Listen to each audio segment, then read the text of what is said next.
तो पाकिस्तानी फैमिली तो कैसे हैं आप सब। मेरा नाम मैनान है। यार पाकिस्तानियों की पाकिस्तान पासपोर्ट पर पूरी दुनिया में कुत्ते की तरह बेइज्जती होता देख पाकिस्तानियों को पड़ गए मिर्गी के दौरे। क्या हुआ है फिर यार? पता नहीं क्या हुआ है इस पाकिस्तानी पासपोर्ट पे। अब ये तो वॉच करेंगे तभी पता लगेगा। हाँ, क्या कोई नहीं है वही ना कि आखिर किस तरह से पाकिस्तानियों की कुत्तों की तरह बेइज्जती हुई है इस पासपोर्ट को पकड़कर। तो कौन करते स्टार्ट। मेरी हो गई है फ्लाइट मिस और उनके जो सिक्योरिटी चेक्स थे ना बोर्डिंग के टाइम पे जो डॉक्यूमेंट्स वगैरह आपके चेक करते हैं उनकी वजह से हो गई है मेरी फ्लाइट मिस। अब मेरे साथ जो हुआ है ना आई डोंट वांट कि वो आप में से किसी के साथ। मेरे हाथ में यही था, ग्रीन पासपोर्ट था। पहले मैंने वाकया से सुना है और टर्किश वो खड़ा था ना, पुलिस अफसर खड़ा था। उसने जो ही ग्रीन देखा वो सब में ये लेन में और लोग भी खड़े थे। उसने मुझे कहा इधर है। India, let it be any country, उन सब का नंबर पाकिस्तान के पासपोर्ट के नंबर से। पाकिस्तान का पासपोर्ट 4th वर्स्ट पासपोर्ट है पूरी दुनिया में। ये देखकर इधर दर्द हुई, लेकिन हमारे पासपोर्ट की हालत पिछले 8-10 सालों से, और 8-10 साल ही हो गए मुझे ट्रैवल करते हुए पूरी दुनिया में, और मुझे पता है कितना दुख होता है, कितनी तकलीफ उठानी पड़ती है किसी मुल्क का वीज़ा लेने के लिए। इमिग्रेशन काउंटर पे जो एंजाइटी होती है, ऐसा फील होता है मुझे खुद के यार मेरे पास से कहीं खुदा ना खास्ता गन ना निकला है। इतना ज़्यादा स्ट्रेस और एंजाइटी से गुजर रहे होते हैं जब हम किसी दूसरे मुल्क में जाते हैं। तो कोई भी मुल्क हो, चाहे वो कोई छोटी सी एम्बेसी के अंदर भी अपना पासपोर्ट सबमिट कराऊँ वीज़ा लगवाने के लिए, चाहे वो थाईलैंड ही क्यों ना हो, मुझे डर होता है कि यार यहाँ से शायद वीज़ा रिजेक्ट हो जाए। ये स्ट्रेस और ये एंजाइटी सिर्फ और सिर्फ पाकिस्तान के पासपोर्ट होल्डर्स ही समझ सकते हैं। क्या हुआ कि आप दुनिया में आपके पासपोर्ट की बड़ी कदर हो जाएगी। बेचारे नौजवान समझ रहे थे पासपोर्ट लेके जाऊंगा बतानियों का वीज़ा ठग से लग जाएगा। आपको भूटान भी वीज़ा देने को तैयार नहीं। आपकी हालत ये हो चुकी है। अगर आप कंपेयर करें एजुकेशन वीज़ा इंडिया के साथ चेक करें, अपने वीज़ा चेक करें, आपको पता चल जाएगा कि आपके साथ हो क्या रहा है। हुई मैं अपना एयरलाइन का जो डेस्क है मैं उनके पास गई। मैंने उनको सारी सिचुएशन बताई कि आपकी वजह से मेरी फ्लाइट मिस हुई है। उन्होंने फिर भी मुझे किसी भी तरीके से अकोमोडेट नहीं किया। मुझे ना मेरी अमाउंट रिफंड की टिकट की और ना ही मुझे न्यू फ्लाइट में कोई डिस्काउंट दिया, और तो वे जाके अपने ट्रेन टिकट्स फ्लाइट टिकट्स दोबारा से खरीदने पड़े हैं। पाकिस्तान, ये इज्जत है। सीरिया, इराक, सिक्योरिटी अफगानिस्तान, हमारी एक जैसी ही रिस्पेक्ट करूंगा। पाकिस्तान की फुटबॉल टीम का बहुत मशहूर किस्सा है। पाकिस्तान की फुटबॉल टीम गई थी एक मुल्क, गई स्लिप हो गई, आज तक नहीं मिली वापस। ये तो हाल है हमारे अपने लोगों। तो दोस्तों कैसे हो आप सब। दोस्तों भारत के लिए जहां काफी मुल्क वीजा फ्री एंट्री दे रहे हैं, आज भी पाकिस्तान के वीजा की इंटरनेशनल फोरम में कोई वैल्यू नहीं है, जबकि पाकिस्तान किसी समय हिंदुस्तान का ही पार्ट होता था। दोस्तों पाकिस्तान को एक दहशतगर्द मुल्क का दर्जा दिया गया है। इसी वजह से दोस्तों पाकिस्तान का पासपोर्ट दुनिया के वर्स्ट पासपोर्ट में से गिना जाता है। हालांकि दोस्तों इसका नतीजा वहां के जो लोग सिविलाइज्ड हैं, आम नागरिक हैं, उनको भी भुगतना पड़ रहा है। ऐसे ही एक यूके की नेशनैलिटी वाली खातून जिसके पास पाकिस्तानी पासपोर्ट है, उसे क्या क्या दिक्कतें आई चेकिंग के चलते। उसकी फ्लाइट मिस हो गई, छोटी बच्ची के साथ उसका कितना बुरा हाल हुआ, ये इस वीडियो में देखेंगे दोस्तों। और हमारे देश के वो मुसलमान जो भारतीय तो है गुणगान पाकिस्तान का करते हैं। ये वीडियो उस हर नागरिक के साथ शेयर करो दोस्तों, ताकि सबको पता चले कि भारत की इंटरनेशनल फोरम में क्या वैल्यू है और पाकिस्तान कहाँ फिट बैठ रहा है। दोस्तों भारत की ये वैल्यू एक ही दिन में नहीं बनती, इसके पीछे सालों की मेहनत छुपी होती है। सलाम है हमारी फॉरेन पॉलिसीज मेकर्स को, जिन्होंने हमें पूरी दुनिया में एक रिस्पेक्ट दी। आज पाकिस्तान वही रिस्पेक्ट पाने के लिए तरस रहा है। दोस्तों अगर आप भी सच्चे भारतीय हैं तो मेरे चैनल को लाइक और सब्सक्राइब जरूर कर दें। जय हिंद दोस्तों।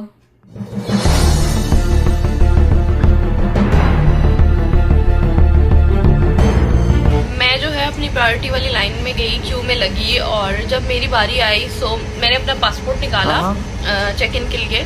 सो जैसे ही उस बंदी ने मेरा पासपोर्ट देखा, लिटरली उसका एक्सप्रेशन था, oh you have a Pakistani passport. और मुझे वहीं से समझ आ गया दैट समथिंग इज रॉन्ग है, और वो मेरे साथ कोई ना कोई पंगा डालेगी। और वही हुआ। जैसे ही उसने मेरा पासपोर्ट देखा, उसने मुझे एक्सप्रेशन दिया, साथ ही मुझे बोलती है कि wait let me call my colleague और मैनेजर व्हाट्सएप। उसने कॉल की और कॉल करके बोला कि एक पैसेंजर आई हैं और उनके पास पाकिस्तानी पासपोर्ट है। सो उसके बाद उसने मुझे बोला कि you have to wait here, my manager is coming. मैं वहाँ पर तकरीबन कोई 15-20 मिनट खड़ी रही, फिर उसका मैनेजर आया।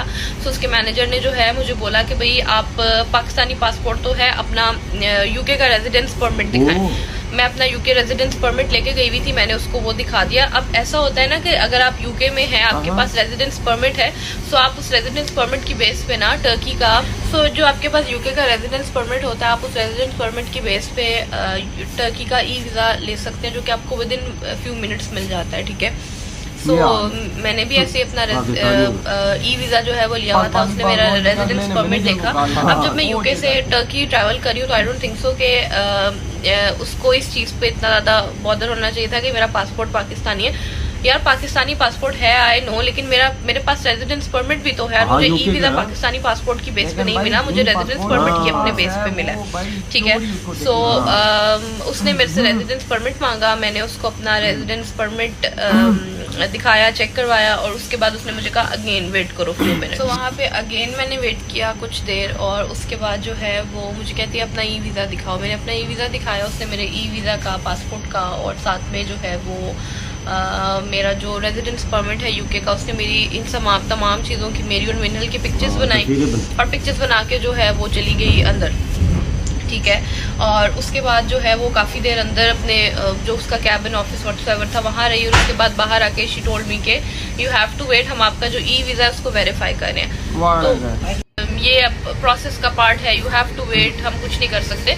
मैंने उसको बताया भी कि भाई मेरा जो गेट है वो अगले, मुझे यहाँ खड़े हुए 1.5 घंटा हो चुका है, 1.5 घंटे में मेरा जो गेट है वो क्लोज हो जाएगा, सो मेरी फ्लाइट मिस हो सकती है, सो काइंडली इसको सारे प्रोसेस को फास्ट करो।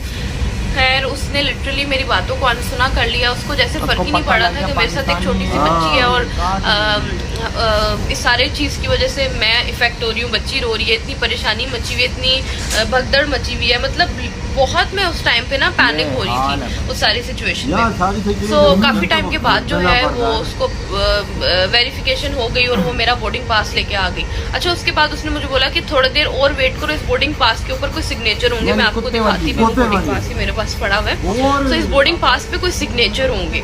सो मैं जो है वो अब अगेन, मतलब उस टाइम पे मुझे फील हो रहा था कि मैं क्या करूं यार, मैं रोऊं, मैं इनसे रिक्वेस्ट करूं, कोई बात ही नहीं मेरी मान रहे। अब कौन से साइन होने हैं, मेरा गेट क्लोज होने वाला है यार, मैंने आगे भी अभी चेकिंग करवानी है। सो वहाँ पे जो है वो उन साइन का वेट किया, फिर कहीं जाके वो साइन हुए, ये देखें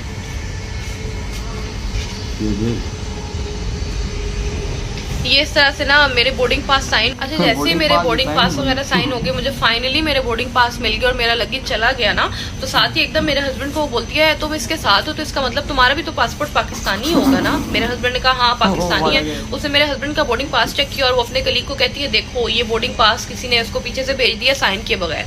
और मेरे हस्बैंड को कहती है कौन से डेस्क से आए हो तुम, उन्होंने तुम्हारी वेरिफिकेशन की है नहीं की। मतलब उन्होंने सेम प्रोसेस में मेरे हस्बैंड को भी फंसा दिया जिस बेचारे को पहले से ही बोर्डिंग पास मिल चुका था। खैर फिर वहाँ पे मेरे हस्बैंड के अगेन सारे डॉक्यूमेंट्स वेरीफाई हुए, बीआरबी वगैरह चेक हुआ, वीजा चेक हुआ। हाँ वो थोड़े जल्दी हो गए, मतलब मेरे जितना टाइम नहीं लगा क्योंकि वो उसका मैनेजर जो था वो फ्रंट पे आ चुका था तो वो थोड़ा जल्दी हो गया, लेकिन उसमें भी हमारे 15-20 मिनट वेस्ट हो गए।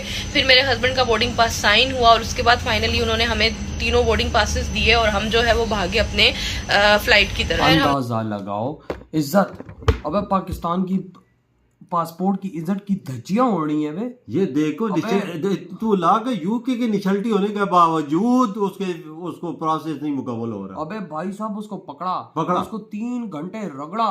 भाई पाकिस्तानी पासपोर्ट की इज्जत देखो कि भाई इतनी देर में कुत्ते को अगर कुत्ता गेट पे खड़ा उसको रोटी बना के बंदा दे देता है, इधर हमारे ये इज्जत देखो कि भाई कुत्ते की तरह वो ख्वार होती है। यानी बोलना नहीं चाहिए लेकिन वो बेचारी का मुंह बता रहा तो कितनी ख्वार हुई है। उसको भाई उसके साथ हस्बैंड था, वो इतने में आया पीछे से चेक करा के वो शायद निकल आया, वो बंदा उसको नहीं मिला। तो वो उसको कहती है तू इसका हस्बैंड है? वो कहता है हाँ। कहता है फिर तो तेरे पास भी पासपोर्ट पाकिस्तानी होगा लाइन में लग लो 20 मिनट उस पे भी लगा यार। देख उसने बोला कि जब उसने देखा कि ये पाकिस्तानी पासपोर्ट है तो देखती भाई साहब वो अंदर भागी और अपने मैनेजर को कॉल की, यार देखो कि पासपोर्ट पकड़ती है। उसने मैनेजर को बोला इधर आ, पाकिस्तानी हथ लग गई। ये मतलब कि पाकिस्तानी पासपोर्ट अगला पकड़ता है तो भाई साहब उसको कंफर्म हो जाता है कि चोर है। वजह तो तुर्की जा रही थी, ये तुम भी मुस्लिम थे मैं भी मुस्लिम, तुर्की कितना यार है इनका। और यार तुर्की जा रही थी ना, लेकिन यूके वालों ने पकड़ा ना। इज्जत देखो इधर तो तुर्की में भी इज्जत हमारी वही है। वो बोल रहा था कि तुर्की वाले भी हमें भाई सब पहले तो बिठाते हैं, चेक करते हैं अच्छी तरह से। यार कोई रेस्पेक्ट नहीं हो पाकिस्तानी पासपोर्ट की, बिल्कुल कुत्ते की तरह जलील करते हैं कसमें। समझ पासपोर्ट देख लेना, समझो कि आ गई तेरी खैर नहीं, फिर तेरी खैर नहीं है। वही यही वो बोलता है कि मैंने बहुत मुल्कों का विजिट करता रहता हूँ, जो मेरा हाल होता है ना वो मुझे ही पता है कि इसकी कितनी इज्जत है कितनी नहीं। जाहिर बात है, यानी पाकिस्तानी पासपोर्ट इतना थर्ड क्लास हो चुका है कि ये बेचारी एक औरत, अगले देखो मर्द तो मर्द, चलो मर्द पे शक बनता है, औरतों पे भी शक कि भाई साहब इसके पास पाकिस्तानी पासपोर्ट है तो समझो भाई गड़बड़ है। हाँ गड़बड़ है। उधर इंडिया का देख पासपोर्ट यार, वो साल पर साल ऊपर जा रहा है। अबे साल पर साल ऊपर। किसी देश में चले जाएं तो पूछने की अगले को हिम्मत नहीं होती है कि तुम किस देश के, तो गरीब तुम्हारा ब्लू पासपोर्ट। बिल्कुल सही बोला भाई, अगले उनको इज्जत से बोलते हैं ब्लू पासपोर्ट इंडियन, ये ठप्पा लगा ये जाओ। बिल्कुल, कम अज कम भी 50-60 मुल्कों में ऐसे ही जा सकते हैं वीजे के बगैर इंडियन, तो पाकिस्तानी नहीं जा सकते नहीं किसी मुल्क में। भाई ना हम थाईलैंड नहीं जा सकते, थाईलैंड जैसा मुल्क नहीं जा सकते यार। कसम से भाई साहब इस औरत ने तो धज्जियां उड़ा दी कसम से। ये बता यार 3 घंटे बजाय वेट करना, 3-3 घंटे वो दूसरे उसका हस्बैंड का। हाँ ना, क्या हाल होता होगा बंदे का भाई, बहुत गंदी यार। तो यार आपकी क्या थॉट है हमारी इस पासपोर्ट के बारे में? इधर वीडियो खत्म करते हैं।